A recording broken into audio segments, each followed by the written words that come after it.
Hello friends, welcome back our YouTube channel accountancy with Palash Acharya. આજે આપણે વાત કરી રહ્યા છીએ ધોરણ 12 કોમર્સ અને એમાં પણ ચેપ્ટર નંબર 1 ભાગીદારીના વિષય પ્રવેશ, જે સ્વાધ્યાયની અંદર ક્વેશ્ચન નંબર 3 ની અંદર 11 દાખલા આપ્યા છે. એ મોસ્ટ આઈએમપી બોર્ડની અંદર પૂછાય છે. આ ચેપ્ટરમાંથી 3 માર્કનો એક દાખલો સેક્શન સીમાં આવે છે, એક એમસીક્યુ આવશે અને એક 1 માર્ક ક્વેશ્ચન આવશે. ટોટલ 5 માર્કનું વેટેજ છે. તો ચેનલ પર નવા હો તો લાઇક, શેર અને સબસ્ક્રાઇબ કરવાનું ભૂલતા નહીં. અને આપણે આજે દાખલા નંબર 1ની વાત કરીશું. તો દાખલા નંબર 1માં એવું કહે છે કે એક ભાગીદાર દર મહિનાના અંતે એક સરખી રકમનો ઉપાડ કરે છે અને વર્ષના અંતે કુલ વાર્ષિક ઉપાડ ₹12,000 છે. કેટલો છે? ₹12,000. તો વાર્ષિક 12% લેખે વ્યાજ ચૂકવવાનું છે. તો વર્ષના અંતે ઉપાડ પર વ્યાજની ગણતરી કરો. તો આની અંદર કંઈ નહીં, આ ફોર્મ્યુલા છે, I = PRN/100 કરવાના છે.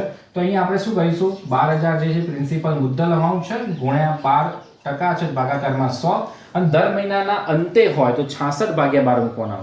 યાદ રાખજો, દર મહિનાના અંતે હોય તો શું મૂકીશું? 66/12.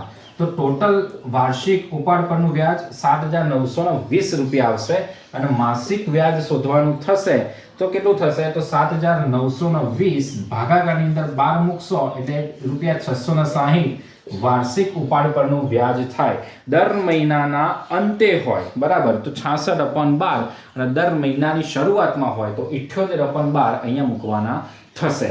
એના પછી દાખલા નંબર 2 માં આવી જઈએ તો અમૃતા અને દિવ્યા એક ભાગીદારી પેઢીના ભાગીદારો છે. તેઓની મૂડીનું પ્રમાણ 3/2 છે. અમૃતાને કમિશન બાદ કર્યા પછી ચોખ્ખા નફા ઉપર 8% લેખે કમિશન આપવાનું છે. વર્ષના અંતે પેઢીનો નફો 96,876 થયો હોય. 96,876 એટલે ઇટ મીન્સ ₹96,876 થયેલો હોય.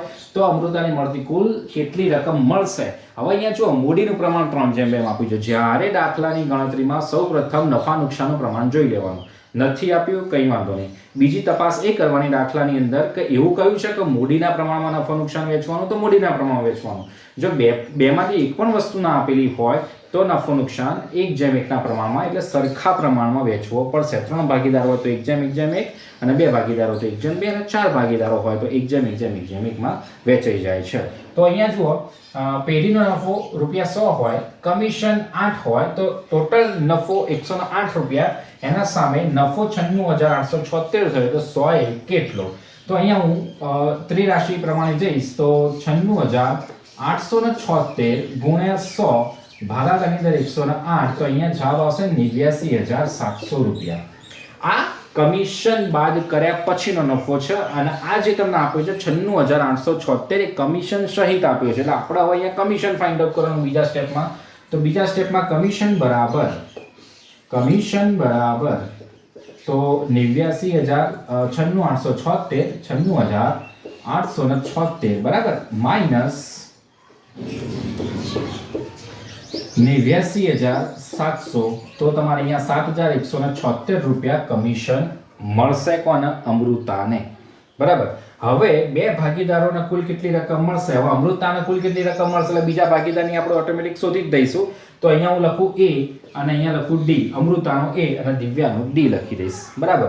તો 89,700 ગુણાકારની અંદર 1/2 અને અહીંયા પણ લખીશ દિવ્યામાં 89,700 ગુણ્યા 1/2.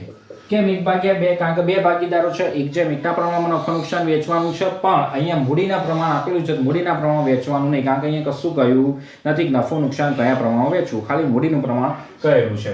તો અહીંયા તમારે થશે 44,850 અને અહીંયા પણ થશે 44,850. બંને ભાગીદારોને સરખી રકમ મળશે. આનાથી સવિશેષ થોડાક આપણે ઉપરની સાઈડ જઈશું કે અમૃતાને કુલ કેટલી રકમ મળશે. તો એની મળતી કુલ રકમ, બરાબર, ચોથા સ્ટેપમાં એને મળતી કુલ રકમ.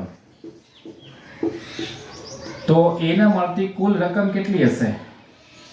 તો આપણે હવે અહીંયા લખીશું તો 44,850 વત્તા 7,176 કમિશન, તો ₹52,026 એ અમૃતાને મળતી કુલ રકમ થશે. ₹52,026. એને મળતી કુલ રકમ 44,850 વત્તા 7,176 કમિશન, એટલે ₹52,026 જે છે એ અમૃતાને કુલ રકમ મળશે.